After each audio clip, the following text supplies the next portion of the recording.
talked about like his life and career, and it was so weird to see them talk about his life in 2 minutes. I never thought this would be a day that I would see, you know? Hey you guys, it's me, MJFANGIRL, and today's video I'm going to be talking about my experience the day that Michael Jackson died. Stay tuned if you want to hear my story. You are now watching MJFANGIRL TV. Girl, you got to know. We can touch the sky and let the is free.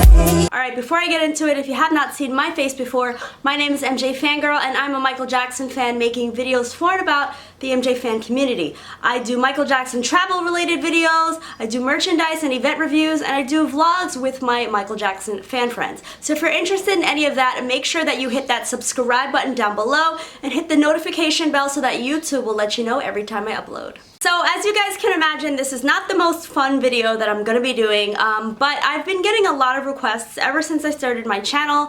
I have been doing this MJFANGIRL TV channel for just about 2 years now, and I've gotten a lot of requests to talk about my experience, like the day that Michael Jackson died and how I felt and everything, and yeah, I just thought I would share my story. I wasn't actually planning on going to see This Is It with my Michael Jackson fan friends. I had made loose plans with some of my neighborhood friends to go. Now, the thing about This Is It tickets is This Is It tickets were released kind of in batches.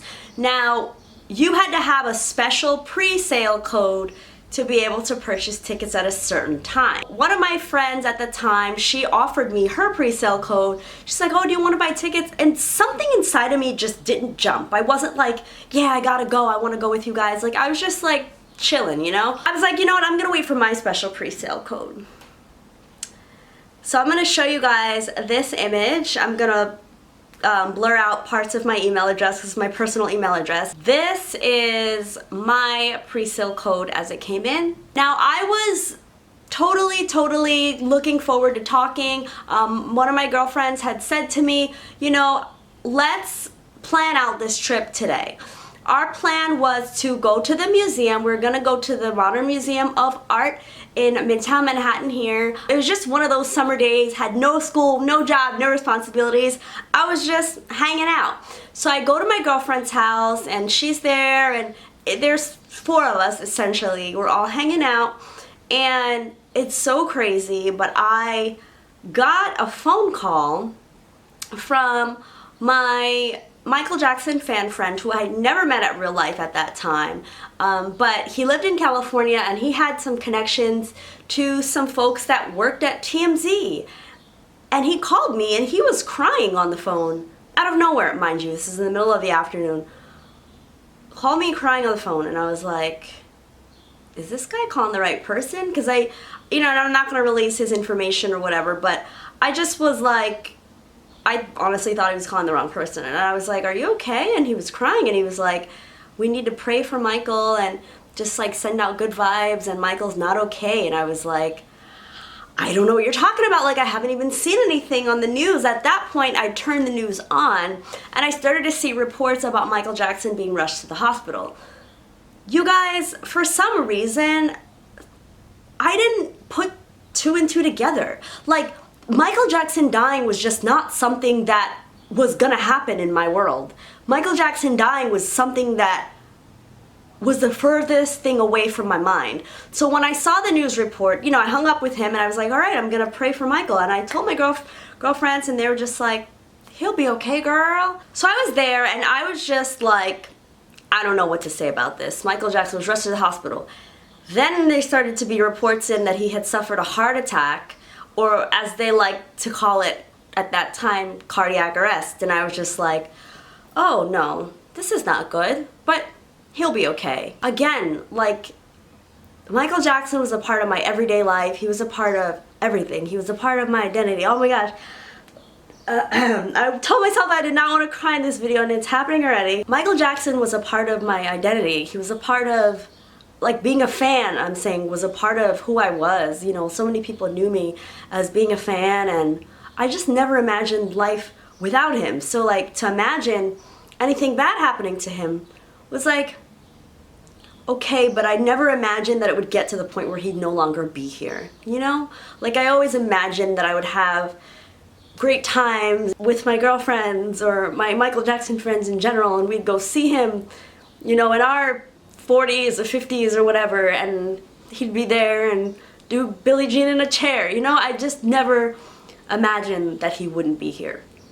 So hung up the phone, was just hanging out, and I was like, you know what, in the back of my mind I was like, it'll be fine.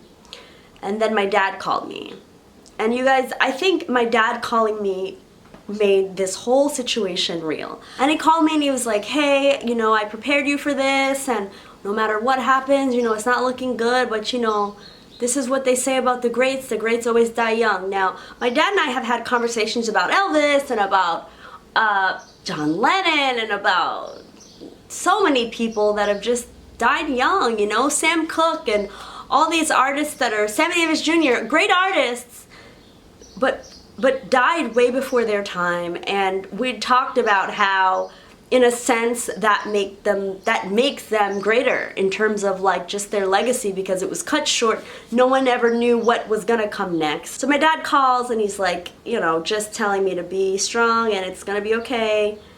And then just like I hung up the phone and I started crying. Like I just, you know, I think it hit me at that point. I thought about, for the first time, this actually being the end of Michael Jackson's life, and that really, really took me aback and took me out of my element. And before I knew it, there were news reports that Michael Jackson had died. I didn't believe it at first. I didn't want to believe it.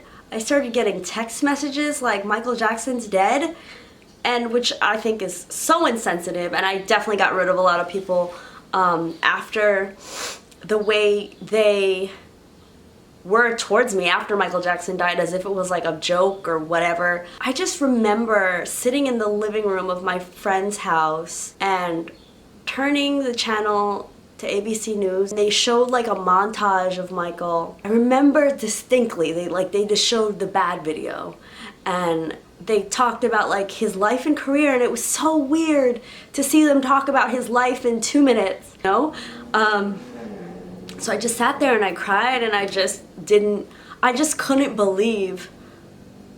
I was just like in shock, you know? And after that, my friends knew how much I loved Michael Jackson, so they're like, all right, you're not gonna go home, because when I would go home, you know, my room was full of Michael Jackson. I'll put a picture up here. My room was just full of him. I even had a pillow, which is crazy, I had a pillow printed with Michael's face on it. And I just didn't want to go home. I wasn't ready to like face it. So it was so silly, but we went to Hooters. And Hooters is a restaurant here in America that's like a sports bar, and they would never play anything besides like sports or ESPN, which is a sports network here. And that's just what we did. We sat down, we had wings, and I just tried to forget about it. But yeah, I went home that night and I must have been awake for 3 or 4 days straight, especially because at that time no one knew why Michael died. Like, it was just like he had a heart attack out of nowhere. Like, there was nothing, like, we didn't know, okay? I just was so sad. It was hard for me to eat. It was hard for me to listen to Michael's music. I remember I had my iPod and I wiped everything off of it. I could only listen to like a few Jackson songs, and one of those was Good Times. That's why I always say that that's my favorite Michael Jackson song, because that's the only song I've been able to listen to without like breaking down in tears for so many months. It was hard for me to watch videos of Michael. Like, it took me months and months to like be okay with listening to him again and enjoying him again. And I wanted to share my story because I know that so many fans can identify with this. It took me years, probably 6 or 7 years, to not cry on June 25th. And a lot of that just is because I've come to terms with the fact that Michael's no longer here, and I've found different ways to channel that sadness into productivity and into celebration and celebrating his life. And like so much of what he's given to me, you know, Michael Jackson gave me a sense of community when I didn't feel like I had one. He gave me amazing music, to be what I call the soundtrack of my life. I cannot tell you guys how much being a Michael Jackson fan has meant to me. His death did not change that. If anything, it made my love and admiration of Michael Jackson stronger. And yeah, it was a sad day, but Michael Jackson once said that the goal isn't to live forever, but to create something that will. You know, in Rock With You, there's that part that says, when the beat is dead and gone, you know that love survives and we will rock forever on. I think that's what the lyrics are. But I'm basically just saying that Michael Jackson's death is not the end. He created so much amazing work. He did so much good for this world, and his music is still bringing people together. You guys, so that is it. That is my story. I am sorry that I got so emotional in this video, but it just goes without saying that I miss Michael Jackson like crazy. He's been a huge part of my life, and him being gone is just really not an easy thing to think about or remember. Leave me a comment down below. Let me know what your experience was on June 25th, and let me know how you feel about everything in the last 10 years. You know, let's really talk, you guys, because I feel like YouTube sometimes can feel like a lot of one-way communication, and I really want to connect with you guys. Talk to me down below. Let me know how you guys are feeling. Let me know how you guys remember him, commemorate him, celebrate him. Yeah. So let's talk, and don't forget to make sure that you are subscribed to the channel if you want to hear more about Michael Jackson, the fandom, my experiences as a Michael Jackson fan for pretty much my whole life. Make sure that you're subscribed and you hit the notification bell. Also, don't forget to follow me on Instagram.